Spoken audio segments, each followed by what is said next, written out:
하나님 말씀은 신약성경 로마서 1장 28절부터 31절까지 우리 같이 읽겠습니다. 로마서 신약성경 238쪽에 있습니다. 239쪽 제 성경책은 신약성경 239 롬으로 되어 있는 로마서 1장 28절부터 31절까지 같이 읽겠습니다. 또한 그들이 마음에 하나님 두기를 싫어하매 하나님께서 그들을 그 상실한 마음대로 내버려 두사 합당하지 못한 일을 하게 하셨으니 곧 모든 불의, 추악, 탐욕, 악의가 가득한 자요 시기, 살인, 분쟁, 사기, 악독이 가득한 자요 수근수근하는 자요 비방하는 자요 하나님께서 미워하시는 자요 능욕하는 자요 교만한 자요 자랑하는 자요 악을 도모하는 자요 부모를 거역하는 자요 우매한 자요 배약하는 자요 무정한 자요 무자비한 자라. 아멘. 지난주에 28절을 설교하고 이제 끝에 상실한 마음, 우리말 성경에 상실한 마음, 이것은 마땅하지 않은 생각을 품는 정신, 이게 이제 상한 마음이라고 말씀을 드렸습니다. 그 상실한 마음. 그러니까 그러한 정신을 가지고 있는 사람의 삶 속에서 이제 필연적으로 일어나게 되는, 그래서 그 결과, 이렇게 우리말 성경에 있는 대로라면 그 상실한 마음을 가지고 있는 사람의 인생 안에 반드시 일어나지 않을 수 없는 일들, 그 일들을 15가지로 쭉 정리하고 있습니다. 그러니까 28절의 끝에 합당하지 못한 일, 요게 이제 첫 번째, 합당하지 못한 일, 요게 첫 번째고, 그래서 여러 가지 이 악의 덕목들을 열거를 했는데 문법적으로는 15개의 목적어로 바로 이 상실한 마음의 결과가 무엇인지를 이야기해 줍니다. 그래서 상실한 마음을 가지고 있으면 이러이러한 일들을 하게 된다.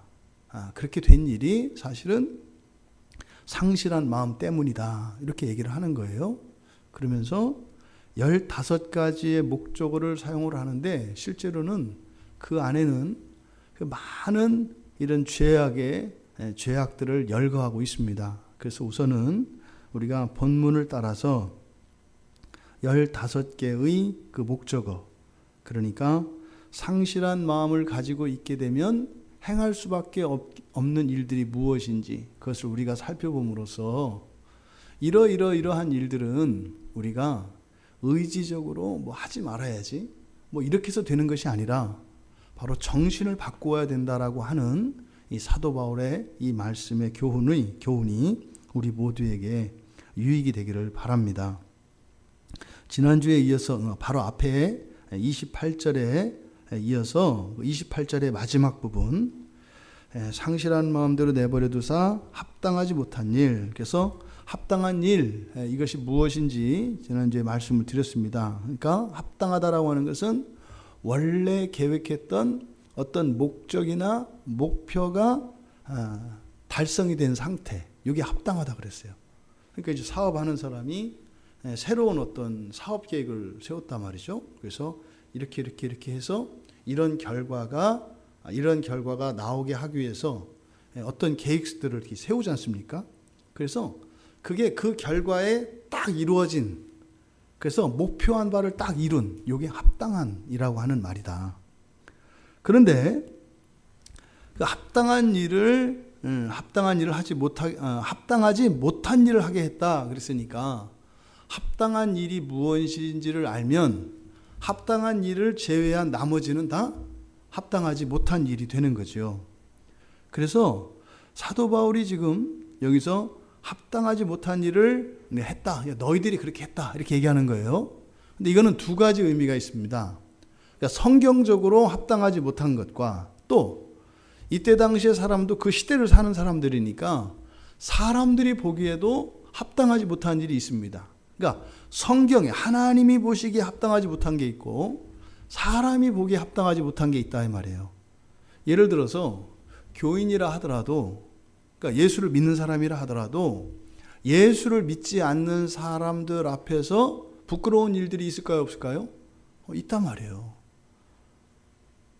그러니까 사람들이 보기에도 야, 뭐 저 교회 다니는 사람들이 우리만 못하네, 이런 거 있다 이 말이에요.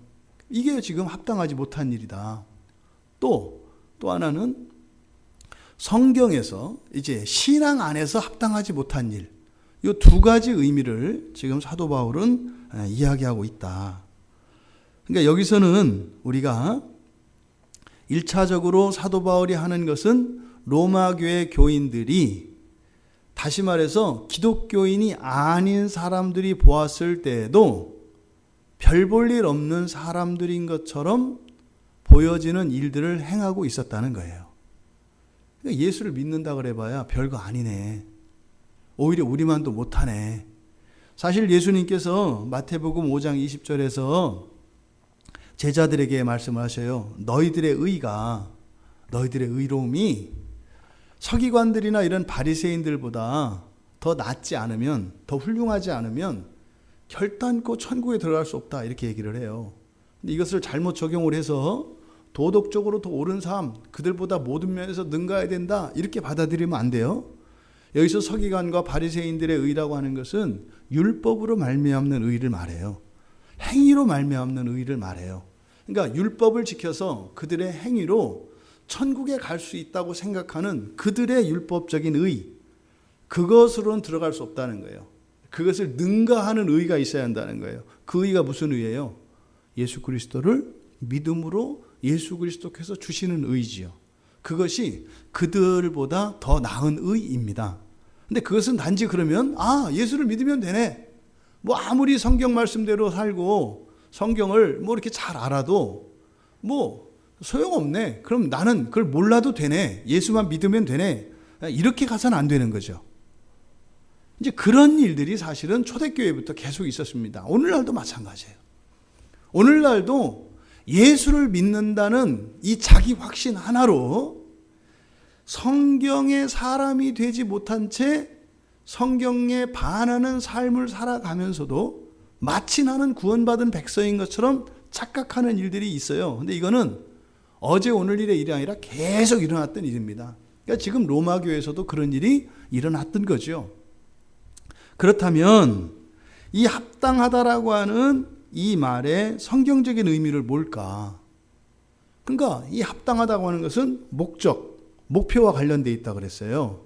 그러면 사람의 목적이 뭘까요? 사람이 목적이 무엇인지를 알아야 돼요.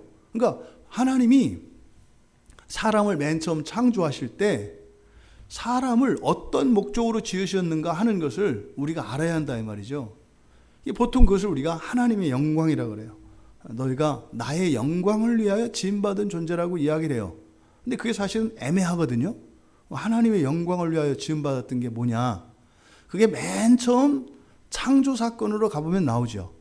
창세기 1장 26절에 하나님께서 사람을 창조하시기 전에 하나님이 가지셨던 마음을 이야기하세요.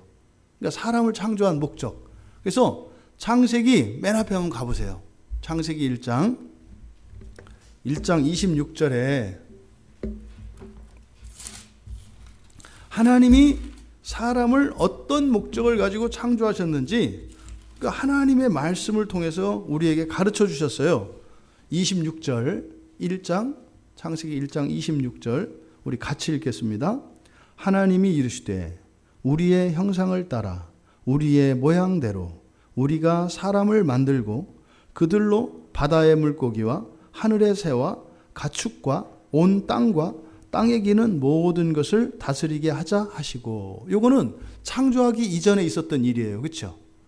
그러니까 사람을 창조하시기 전에 성삼위일체 하나님께서, 여기서 우리라고 하는 것은 바로 성부, 성자, 성령 삼위 하나님을 말해요. 한 분이시면서 세 인격이신. 그래서 마치 이게 여럿이서 상의하는 것 같이 나온다 이 말이에요. 그래서 이 성경의 하나님을 삼위일체 하나님이라고 이야기하는 거예요. 그러면 1장 26절에 사람을 창조하신 목적이 무엇인지 기록되어 있어요. 그러면 하나님이 원래 계획한 대로 사람을 창조할 때 어떤 계획이 있었단 말이에요. 어떤 목적이 있었단 말이에요. 그러니까 그 목적에 일치하면 합당한 거고 그 목적과 상관이 없으면 합당하지 않은 거죠. 그러면 1장 26절에서 이야기한 사람을 하시기 전에 하나님이 가지셨던 그 목적이 무엇인지 우리가 여기서 살펴볼 수 있습니다. 첫째로는 존재론적인 목적이에요.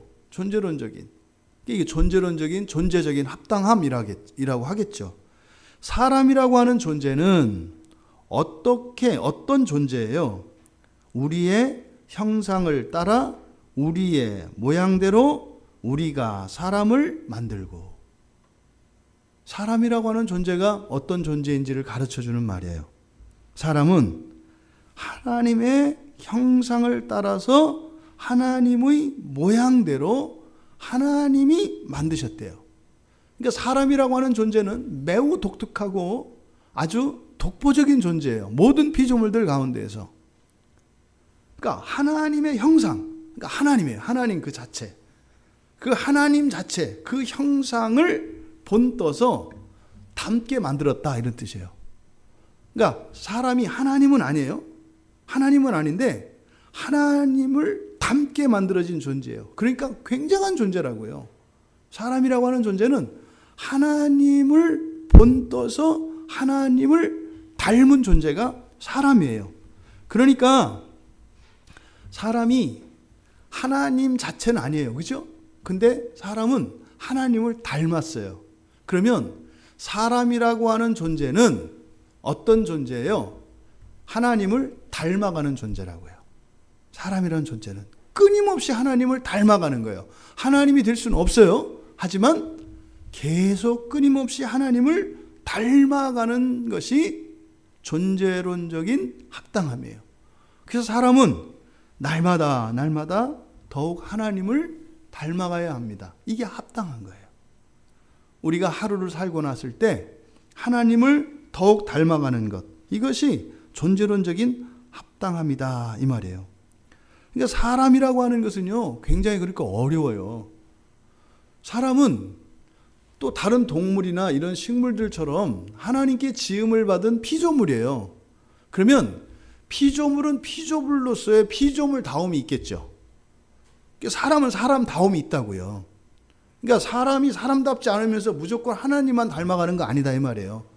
그러니까 사람으로서 사람이 사람다운 것과, 하지만 하나님의 형상을 따라 지음을 받았기 때문에, 그 닮아가는 존재로 지음받았기 때문에 사람이 사람다우면서 동시에 하나님을 닮아가는, 이게 사람이라고요. 세상을 살아가는 사람들이 사람답지 않고 무조건 하나님만 닮아가려고 하는 것 합당하지 않죠. 또 하나님은 닮아가지 않고 무조건 사람다우려고 하는 것, 이것도 합당하지 않죠. 그러니까 존재론적으로 합당하다는 것은 사람으로서 온전한 사람다워지는 것과 하나님을 닮아가는 것, 이것이 존재론적인 합당이다. 우리가 그래서 성경에 보면 빌립보서 3장 8절에 보면 사도 바울이 사람이 가질 수 있는 가장 고상한 지식, 최고의 지식이죠. 그것이 뭐냐면 예수 그리스도를 아는 지식이라 그래요. 왜요? 우리가 닮아가야 할 대상이 누구기 때문에 하나님이신데 그 하나님이 예수 그리스도세요. 왜요? 예수 그리스도는 하나님이시며 사람이거든요.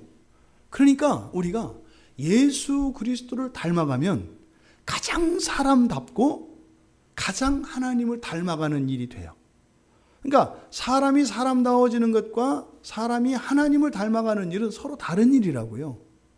그런데 이 두 가지가 바로 예수 그리스도에게 동시에 나타납니다. 그러니까 우리가 예수 그리스도를 닮아가면 어떻게 돼요? 완전한 사람다워지고요. 또 하나님을 닮아가요. 그러니까 예수 그리스도를 뺀 기독교 신앙이라고 하는 것은 합당하지 않아요. 왜요?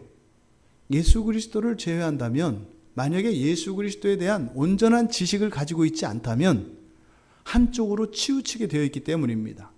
그러니까 기독교인이라 하더라도 예수 그리스도에 대한 올바른 지식이 있지 않다면 그 사람이 가지고 있는 신앙은 어느 한쪽으로 치우치게 될 것입니다. 하나님을 닮아가는 쪽으로 치우치거나 아니면 사람다워지는 쪽으로 치우치게 될 겁니다.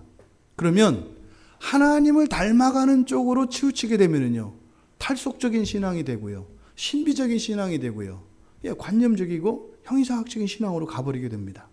그런데 하나님을 제외하고 사람다워지려고 하면 어떻게 돼요? 세속적이고 현세적이며 매우 물질적인 신앙, 기복적이고 현세적인 신앙으로 가게 될 겁니다. 그러니까 그리스도를 아는 지식이 가장 고상한 이유가 바로 그리스도는 하나님이시며 사람이시기 때문인 겁니다. 그래서요, 히브리서 11장에 보면 믿음의 선진들에 대한 이야기가 쭉 나오거든요. 근데 거기서 모세 이야기를 히브리서 11장 26절에서 모세 이야기를 하는데, 모세가 애굽의 그 왕 후계자였단 말이에요. 파라오의 황제. 그러면 전 세계의 뭐 황제 이런 것과 비슷해요, 그때 당시에서는. 그런데 그 황제 계승자, 그 왕자, 가만히 있었으면 모세가 이집트의 황제가 됐어요. 이집트의 바로로 나와 있는 파라오. 그 이집트의 황제가 될 사람이었다고요. 그런데 어떻게 해요? 그거를 버려요. 그거를 버린다고요. 그리고 어떻게 해요? 이제는 광야에서의 40년과 그 이에 이스라엘 백성들을 이제 구원해서 가나안 땅 바로 앞에까지 인도하는 80년에 참 험난한 인생사를 살아요. 그런데 모세는 그것이 훨씬 더 가치 있는 일이었다라고 히브리서 기자는 이야기를 해요. 왜요? 그 이유를 뭐라고 하냐면 예수 그리스도께서 주실 상 때문에 그랬다 그래요. 그러면 그때 그리스도께서 주신다고 하는 상은 여러 가지가 있겠죠. 그런데 우리가 생각하는 부귀, 영화, 지혜, 지식 이런 거 아니에요. 왜? 그거는 그냥 그 애굽에 황제로 있으면 그거 다 얻는 거거든요. 그러니까 그것과 다른 무엇이라는 거예요. 하나님이 주실 것이. 이게 뭐겠어요? 바로 예수 그리스도를 닮는 거예요. 하나님을 닮고 사람다워지는 것. 이것이 이 세상에서의 모든 부귀, 영화와 그 권세보다 더 나은 것이다 라고 모세도 알았기 때문에 그렇게 했다 라고 히브리서 기자가 이야기를 하는 겁니다. 그래서 성경에서, 신약 성경에서 바울 사도는 그리스도를 계속 배우라고 교훈을 해요. 그리고 자기 자신도 그리스도를 본받는 사람이다. 고린도 교회 교인들에게 고린도전서 11장 1절에서 그렇게 말해요. 나는 그리스도를 본받는 사람이야. 무슨 말이에요? 하나님 닮아가고 사람다워지는 것을 최고로 아는 사람이야. 이런 뜻이죠. 그러면서 그러니 너희도 나를 본받으라 그래요. 여기서 나는 바울을 닮으라는 게 아니에요. 바울이 누구를 본받으며 살아요? 그리스도를 본받으며 살아요. 그러니까 너희도 나처럼 누구를 본받으며 살라고요? 그리스도를 닮으며 살아가는 것을 최고의 영광으로 알고 살아라. 이렇게 이야기한단 말입니다. 존재론적으로 합당한 것은 그리스도를 닮아가는 겁니다. 근데 세상은 자꾸 어떻게 한다고요? 세상을 닮든지 하나님 닮든지 둘 중에 하나만 해라 라고 가르친다고요. 이건 기독교 역사 속에서 계속 있어 왔던 일이에요. 그러니까 존재론적으로 합당치 못한 일을 하는 것은 바로 신앙, 우리의 존재가 무엇인지를 잊어버리고 이 세상과 영원한 하나님 나라를 갈라서 둘 중에 하나만 선택하도록 우리들에게 강요하는 것. 이것이 존재론적으로 합당하지 못한 것이다. 언제나 여러분들은 그리스도를 아는 냄새가 여러분들의 삶 속에서 여러분들의 전 인격과 전 인생에 그 그리스도의 향기가 나타나기를 바랍니다. 그래서 정말 우리들이 누구인가, 내가 누구인가를 분명히 알고 이 세상을 살아가는 목적이 사람다워지는 것이고 하나님 닮아가는 이 두 가지의 일이 동시적으로 우리의 삶 속에 일어나야 한다는 것을 명심할 수 있는, 그래서 존재론적으로 합당할 수 있는 우리 모두 되기 바랍니다. 두 번째로는 사명적인 합당함입니다. 창세기 1장 26절에서 우리가 사람을 만들고 그 다음에 이제 그들로는 이제 사람들이죠. 그들로 바다의 물고기, 하늘의 새, 그리고 가축과 온 땅, 그리고 땅에 기는 모든 것을 다스리게 하자. 그러니까 사람들이 해야 되는 일은 딱 하나예요. 뭐예요? 다스리는 거예요. 다스리는 것. 그러니까 다스리는 것이 사실은 사람 인생의 가장 중요한 목적이라는 것을 우리에게 가르쳐줘요. 그러니까 사람은 이렇게 통치자로 지음을 받은 존재입니다. 뭐라고요? 사람은 해보시다. 사람은 통치자로 지음을 받았다. 해보실까요? 예, 굉장히 중요한 내용이에요. 사람은 통치자로 지음을 받았다. 근데 이 성경의 사상을 18세기 그 계몽주의 사상가들, 특별히 이제 대표적인 사람이 이제 루소와 존 로크하고 토마스 홉스인데, 뭐 이 두 사람뿐만 아니라 그때 당시에 18세기의 그 계몽 사상가들이 바로 요 사상, 그러니까 성경의 가르침이죠. 사람은 이렇게 통치자로 다스리기 위하여 지음을 받은 존재다 라고 하는 요 내용을 사회사상으로 이걸 바꿔서 말해요. 이걸 뭐라고 하냐면 천부인권 사상이라고 그래요. 천부, 하늘이 부여했다. 뭐를? 인권을. 사람에게 권세를, 이런 뜻이에요. 근데 이걸 권리로 바꾸죠. 천부인권 사상. 그래서 모든 사람은 태어나면서부터 하나님으로부터 권세를 부여받았다라는 게 성경의 가르침이에요. 근데 권세와 권리는 굉장한 차이가 있어요. 그죠? 권세와 권리라고 하는 것은 사실은 뭐예요? 수동적이죠. 보호받아야 되는 내 목, 이런 개념이에요. 근데 권세는 통치 개념이라고요. 근데 성경의 이 사상을, 그러니까 모든 사람에게 통치할 수 있는 권세가 부여됐어요. 사람이라는 존재가. 근데 이것을 계몽 사상가들이 어떻게 바꾸냐면 권리로 바꿔요. 권리. 그래서 이 사람들이 가지고 있는 그 천부인권 사상은 기껏해야 개인의 자유나 평등 행복, 이것에 대한 권리 보장을 주장을 하게 됩니다. 그러니까 성경의 가르침을 교묘하게 이 정치 사상으로 탈바꿈을 시키면서 하나님께서 주신 이 통치 권세라고 하는 이것이 수동적인 의미에서 보호받아야 되는 권리 개념으로 바꿔요. 그래서 실제로는요, 그렇게 해서 사람이 인권을 보장받게 되느냐면 결단코 이 세상에서 사람의 권리가 그렇게 보장되고 보호받는 사회가, 시대가 있었던 것은 단 한 번도 없어요. 이게 사실은 이 계몽 사상가들이 천부인권 사상을 이렇게 주창함으로써 그게 프랑스 혁명, 미국 혁명, 이것의 사상적인 기반이 되거든요. 이 천부인권 사상이. 그런데 실제로 그런 혁명의 대가, 그 결과, 그리고 천부인권 사상을 이제 구현하기 위해서 그들이 만들어내는 것이 법이거든요. 법이고 사회 질서, 이런 거예요. 그런데 법과 사회 질서는 결국에는 어떤 결과를 만들어내요? 가진 자와, 그러니까 권력을 가진 자와 권력을 가지 못한 자, 다시 말해 지배하는 사람과 지배받는 사람으로 양분시키는 이런 결과를 만들어내요. 법이 법대로 지켜질 수가 없어요. 왜냐하면 항상 왜곡되고 악용될 수 있기 때문입니다. 오늘날 보세요, 여러분.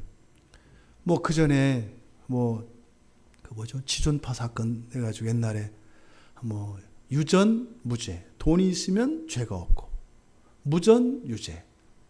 그러니까 돈이 있으면 죄가 없고, 무전 유죄. 돈이 없으면 죄가 있다라고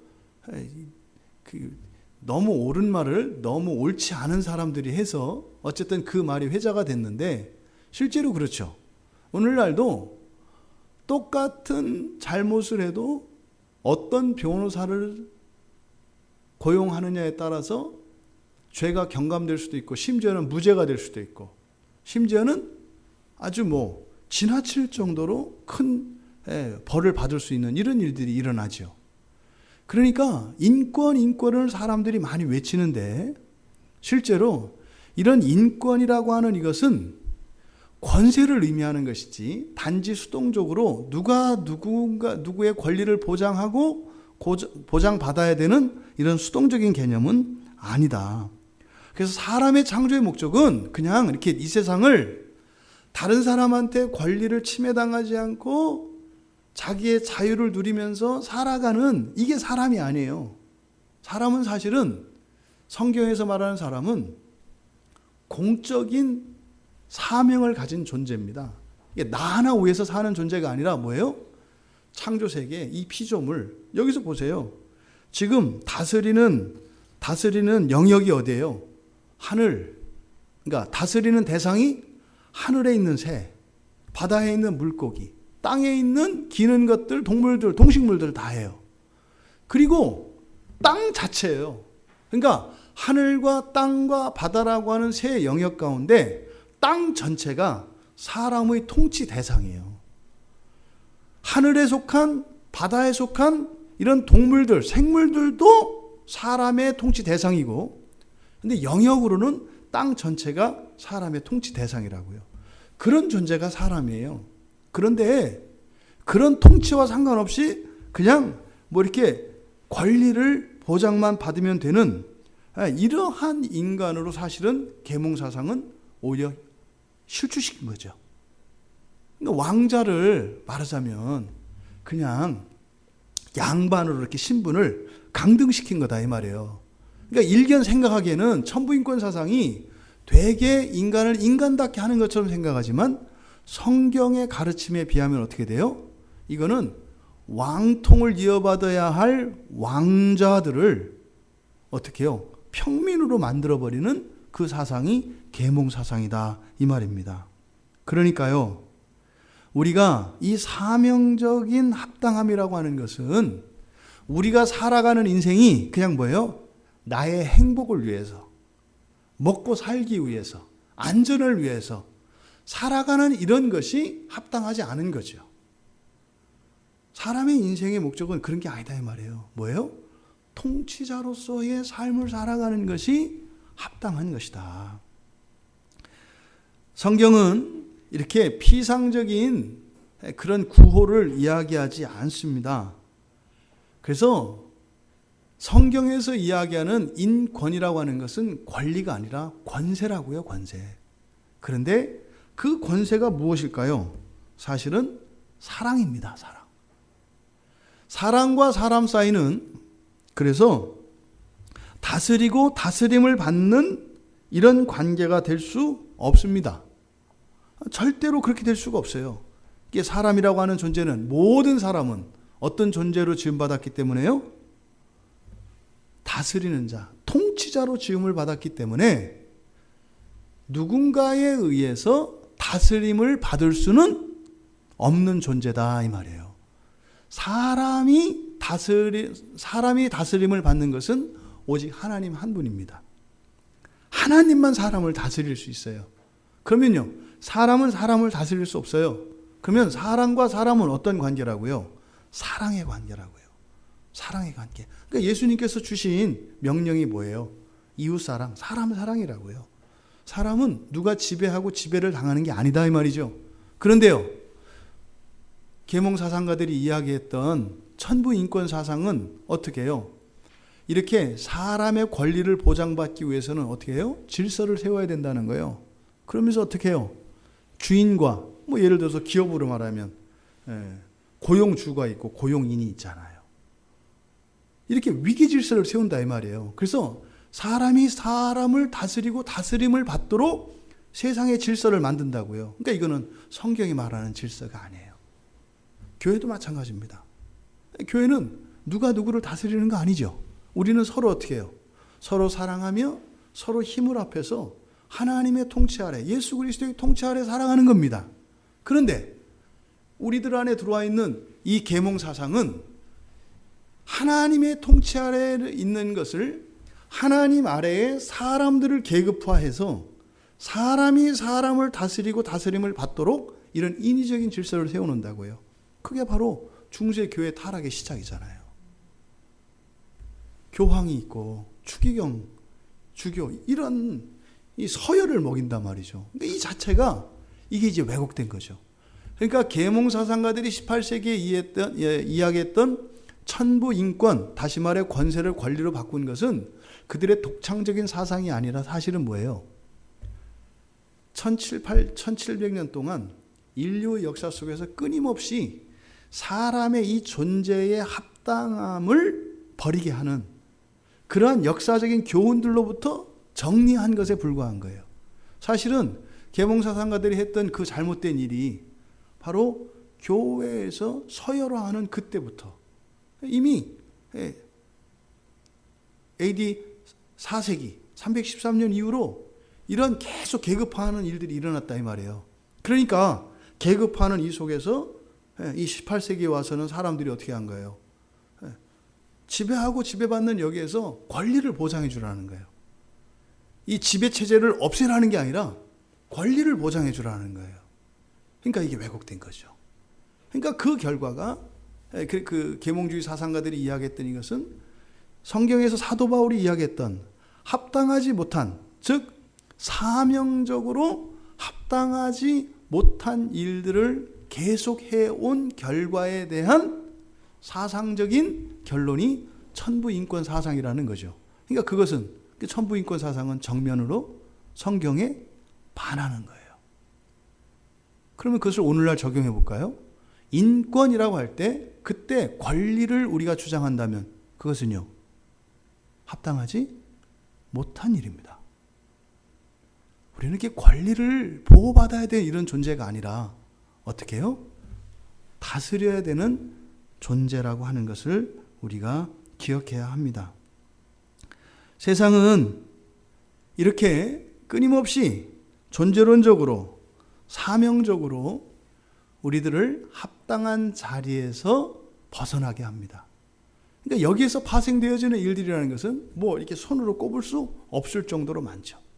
그러니까 우리는 무엇이 합당하지 않은 일인가를 생각할 필요가 없고, 바로 창세기 1장 26절에서 이 구약 성경에서 우리에게 주셨던 하나님의 그 말씀을 따라 그 창조의 목적이 무엇인가, 이 존재론적인 합당함과 사명적인 합당함을 우리가 바로 인식하고 그것을 따라 살고자 할 때, 그리고 실천적으로 예수님께서 주신 사랑의 계명의 의미가 무엇인지를 안다면 바로 우리가 합당한 일들을 하며 살아갈 수 있게 될 것이다.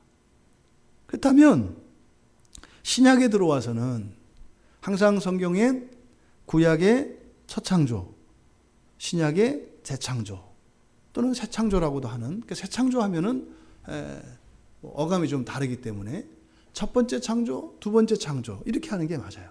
그러니까 둘이 합쳐서 이제 창조죠. 그러면 예수님께서 신약에 와서 사람을 새롭게 창조하시는데, 새로 창조한 그 사람을 우리는 예수류라고 한다 그랬어요. 그러니까 아담류에서 나타나는 합당함이라고 하는 것은 존재론적인 합당함과 통치자로서의 사명적 합당함을 우리가 이해하면 되고, 그렇다면 예수님께서 하시는 이 두 번째 이 창조에서 사람을 새롭게 창조하신 이 사람들을 제자라고 해요. 제자. 그러니까 제자라고 하는 것은 바로 예수류의 새로운 피조물이라 일컬어지는 예수류의 사람들을 제자라고 할 수 있어요. 새로운 피조물이라고 할 수도 있고요. 거듭난 사람이라고 할 수도 있고요. 하나님의 아들이라고도 할 수 있는 거죠. 다 같은 사람을 두고 하는 말이죠. 그러니까 예수님께서 제자들을 삼으시고 제자들을 두신 목적이 무엇인지, 그게 이제 마태복음 28장 끝에 28절에서 20절까지 나와 있는 이것을 대위임 명령이라고 해요. 그러니까 사람에게 주신, 제자들에게 주신 위임 명령. 그래서 18절에서 20절까지 우리가 보면 예수께서 말씀하십니다. 하늘과 땅의 모든 권세를 내게 주셨으니 그러므로 너희는 가서 모든 민족을 제자로 삼아라. 그리고 아버지와 아들과 성령의 이름으로 세례를 베풀어라. 그리고 내가 너에게 분부한 모든 것을 가르쳐 지키게 하라. 이게 바로 제자 삼을 목적이에요. 그러니까 신인류로서 합당한 삶이 무엇인가, 합당한 일이 무엇인가를 예수님께서 제자들에게 마지막으로 남겨주신 이 말씀을 통해서 우리가 우리의 합당한 삶이 무엇인지 알 수 있다. 그런데 지금 여기서 예수님께서 19절에서 마태복음 28장 19절에서 20절에 걸쳐서 제자로 삼아라, 세례를 베풀어라, 가르쳐라, 그리고 지키게 하라 라고 하는 이 말씀이 창세기 1장 26절에 창조 계획, 사람 창조 계획의 말씀의 연속성상에 있습니다. 전혀 동떨어진 것이 아니라 연속성상에 있다고요. 창세기 1장 26절에서 사람의 창조의 목적을 이야기하실 때 그 사명과 관련해서 다스리는 거라 그랬잖아요. 근데 그때 다스리는 대상이 누구예요? 사람을 제외한 피조물들이죠. 그러니까 사람에 대한 얘기는 없다고요. 1장 26절에서는. 그러니까 첫 창조에서 사람이 사람에 대해서는 어떠한 명령이, 어떤 위임이 없어요. 그런데 바로 신약에 들어와서는 사실은 그것을 사랑의 관계로 예수님께서 말씀을 하시거든요. 근데 그 사랑이 무엇인지를 대위임 명령에서 구체적으로 말씀하시는 것이라고 볼 수 있는 거죠. 그러니까 신약에서 합당한 일은 사람과의 관계성, 그러니까 사람에게 관계되어 있습니다. 그러니까 창세기 1장 26절에서는 사람을 제외한 피조물들과 관련된 일들이고, 그리고 이 신약에서는 사람들에게 관련된 일이 이 제자들의 합당한 일입니다. 그러니까 모든 민족을 제자로 삼는 것, 그리고 그들에게 세례를 베풀고 가르치고 지키게 하는 것, 이것이 합당한 일이라고 신약에서는, 그러니까 예수님께서는 우리에게 교훈을 주시는 거예요. 여기서 인류의 역사를 한번 되돌아보십시오. 그러니까 교회가, 그러니까 제자들이, 예수님의 제자들이 한 일을 생각해 보라 말이죠. 초대교회 당시는 예수님의 말씀을 그대로 지켰습니다. 그래서 합당한 그리스도인, 합당한 교회로 살았습니다. 근데 어느 시기부터는 교회 안에 합당하지 않은 일들이 일어나기 시작했습니다. 그게 뭐예요? 내분이에요, 내분. 서로 싸우는 겁니다. 서로 싸웁니다. 그리고 교회 내에서도 이제는 교단과 교리, 이 교파로 서로 싸우고 배척합니다. 예수님께서는 모든 민족을 제자 삼으라 그랬어요. 그리고 예수님의 가르침을 가르치고 그것을 지켜 행하라고 했어요.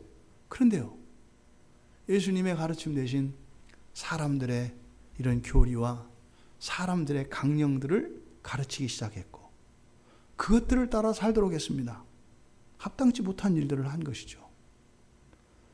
이 일들이 바로 이 로마 교회에서부터, 이미 이때는 사실은 교회가 하나였을 때지 않습니까?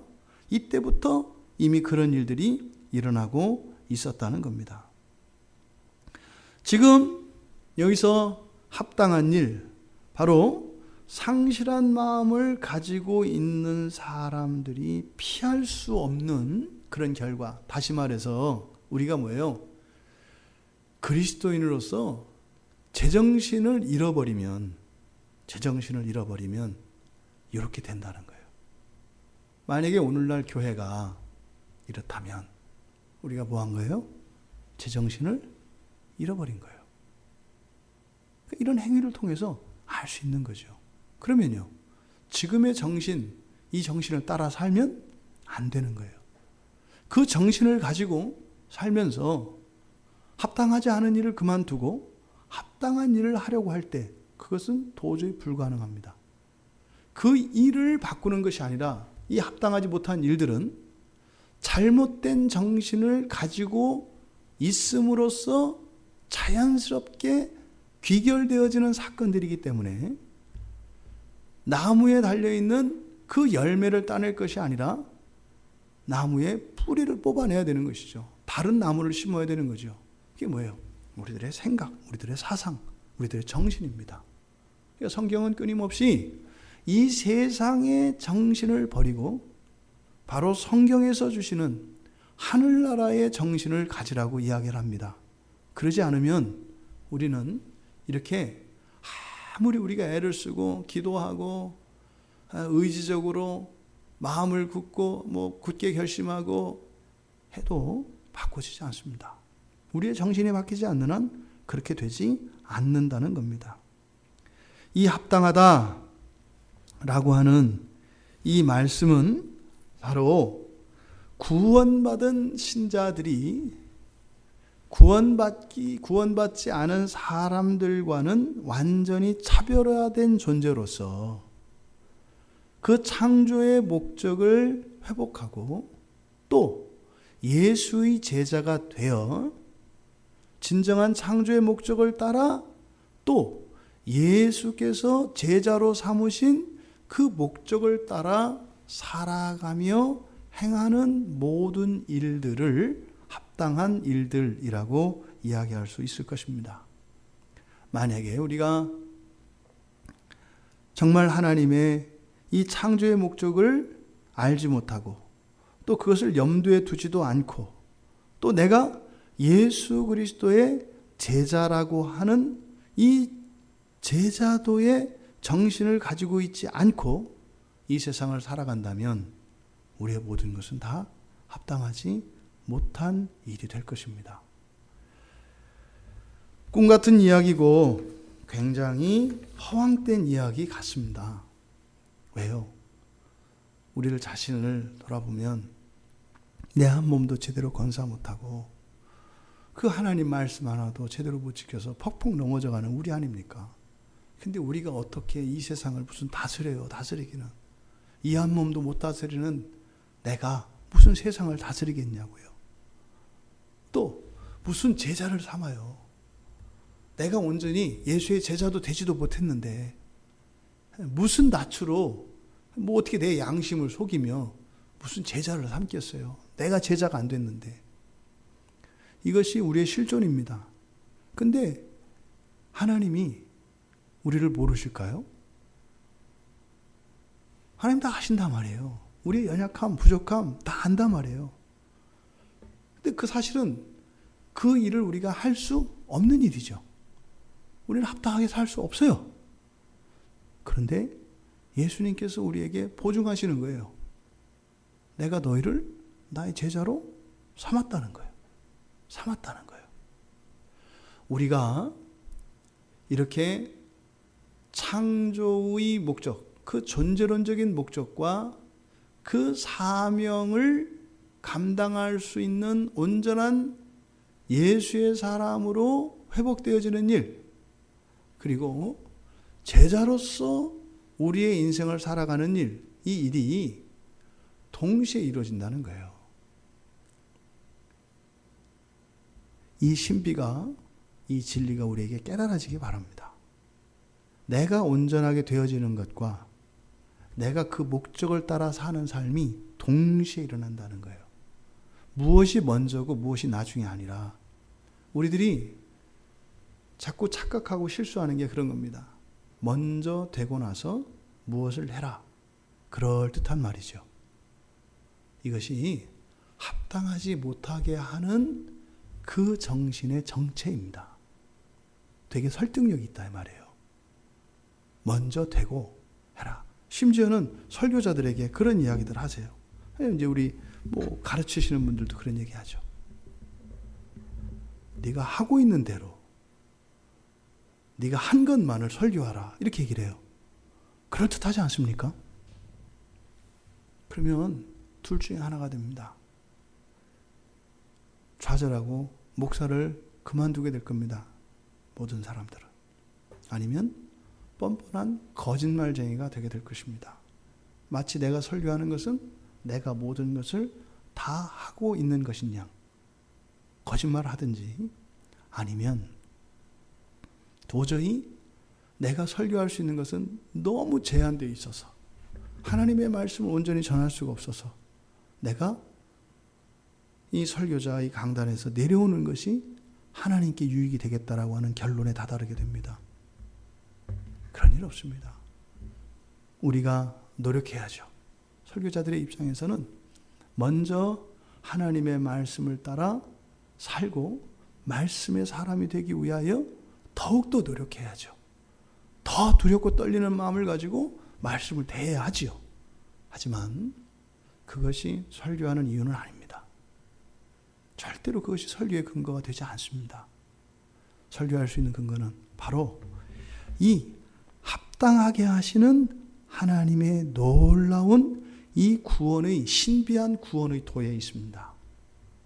할 수 없는 일을, 되지 못한 일을 행함으로써 나를 또 되게 하시고, 또 행하지 못하고 있는 일을 되게 하셔서 행하게 하시는 이 구원의 영적인 시너지가 우리 그리스도인들의 삶 속에 일어납니다.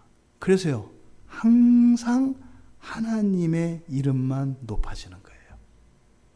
동시에 우리가 되는 게 아니라 어느 한쪽이 하나님의 은혜로 되어질 때, 믿음으로 나아갈 때 다른 반대편이 되어져요. 또 다른 반대편을 이렇게 분투하며 할 때 도저히 감당할 수 없는 그 일들을 되어지는 걸 보게 돼요. 그래서 하나님의 이름만 높아집니다. 결국 여기서 합당하지 못한 일이라고 하는 이것의 핵심은 무엇이겠어요? 오직 하나님께 영광이 돌려지는가? 그렇지 않은가 하는 것입니다. 우리의 존재론적인 완성과 사명적인 이런 성취가 참된 제자도의 실천을 통해서 온전히 성취되어지는 것임을 오늘 성경은 우리들에게 교훈합니다. 그것의 기본은 무엇이라고요? 정신이라고 그랬어요. 정신. 상실한 마음, 이렇게 병든 마음, 불합격 판정받은, 다시 말해 이 세상의 정신을 가지고 살아가고자 한다면 결코 합당한 일을 하지 못할 것이다. 예, 성경의 교훈대로 살아갈 수 없습니다. 왜요? 맞지 않거든요. 맞지 않거든요. 우리는 철저히 인과론의 지배를 받고 있기 때문에 성경의 사상은 우리에게 도저히 이해될 수 없고 받아들여질 수 없는 것입니다. 여러분, 합당한 일을 하며 살아갈 때 이것은 단순한 명령이 아니라 우리의 존재의 회복이며 우리의 인생의 회복이고, 또한 우리가 하나님을 닮아가는 존재론적인 완성인 동시에 또한 우리의 삶의 참다운 권세의 회복과 참된 자유와 참된 회복이 동시에 성취되는 것임을 믿습니다. 우리가 성경의 교훈을 따라 세상의 정신을 거부하고 하나님 나라의 정신을 따라 살고자 할 때 이 합당한 일들이 날마다 우리의 삶 속에 그렇게 성취되어지며 경험되어지시기를 주님의 이름으로 축원합니다. 하나님 아버지, 저희들의 삶을 돌아보기 원합니다. 정말 너무나 뒤엉켜 있어서 그것이 합당한 것인지 합당하지 않은 것인지조차 이렇게 분별할 수 없는 이렇게 무질서한 삶 속에서 저희들의 정신을 하나님 나라의 정신으로, 이 세상의 정신에 물들지 않게 하여 주셔서 참으로 저희들의 존재의 완성과 또한 하나님께서 저희들을 창조하시고 이 땅에 부르신 제자도의 성취를 위하여 살아가는 저희들이 되게 하여 주십시오. 이것이 또한 오직 하나님의 영광만 드러나게 하여 주시고 그 마지막 우리 주님을 만나는 그날에 이 모든 것들이 성취되어 영원한 하나님 나라에 정말 우리 주 그리스도의 신부로 손색이 없는 저희들로 준비되어져 가는 과정이 인생인 것을 믿습니다. 하나님, 이 세상에 우리의 온 마음을 빼앗겨 우리의 존재의 참된 가치와 의미를 잊지 않게 하여 주시고 주님께서 우리에게 주신 참된 제자도의 삶을 늘 지키며 살아갈 수 있도록 은혜를 내려 주시옵소서. 감사하며 예수님의 이름으로 기도드리옵나이다. 아멘.